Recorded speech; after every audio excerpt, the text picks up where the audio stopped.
at least to get most of us back. Most are like drug-related type thing, you know. Former Army Sergeant Ivan Ocon sits in the passenger side of a stopped car in Juarez. The Mexico-born United States veteran grew up in Las Cruces, New Mexico, joined the Army, and deployed to Iraq in 2003. I still got my uniforms, and for this next event, I'm getting my dress greens. While he was not a U.S. citizen, he was in the United States illegally when he enlisted.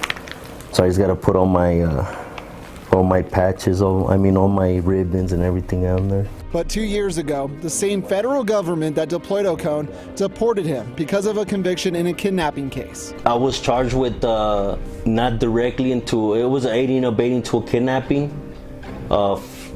Family member, a close family member committed this crime, and I was deported for having knowledge the crime was being committed, and I didn't report it. Ocon hasn't seen his now 15-year-old daughter since deportation more than 2 years ago. This is my daughter, Liza Murray. She currently lives in Las Cruces.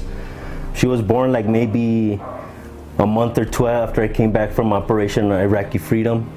It sucks, you lose everything, Ocon says there are many other veterans in the same position, non-U.S. citizens who served in the U.S. military, but were deported after committing a crime. Ocon tells us he took a plea deal without realizing the government would deport him if convicted. While he admits he did wrong, he says he paid the price by doing 10 years in prison. He says his deportation makes his punishment a lifelong sentence. The last time I was here in Mexico, I was 7 years old, so they're gonna send me to a country where I don't know what to expect. There's been a lot of killings here. There's all this stuff, so you just feel betrayed, by the same country you served. Vietnam veteran Francisco Lopez says he was caught buying cocaine and was deported. And I couldn't believe it because I didn't know Mexico anymore. Now Lopez and Ocon run a bunker for other deported veterans in Juarez. Both men want to return to the United States. Because like I say, I risked my life going to Vietnam. And I didn't speak any English at all, but I done my job. And for that, they gave me all these medals. Back here in the United States, lawyers and lawmakers are working to bring deported veterans back from places like Juarez. The Repatriate Our Patriot Act would ban the deportation of immigrant veterans who have been convicted and instead grant them permanent residency upon release from prison. But not everyone is on board with that plan.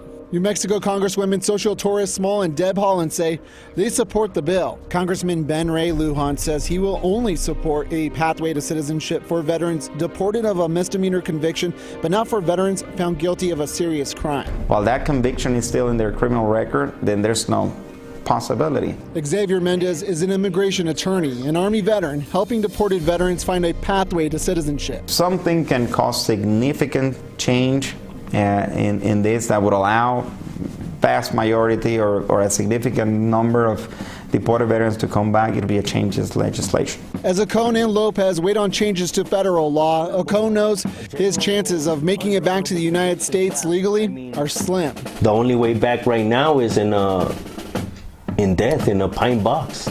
To go, then we could go back to the States and be buried at Fort Bliss and get our military honors and all that. Then we die as citizens, Where's the honor in that?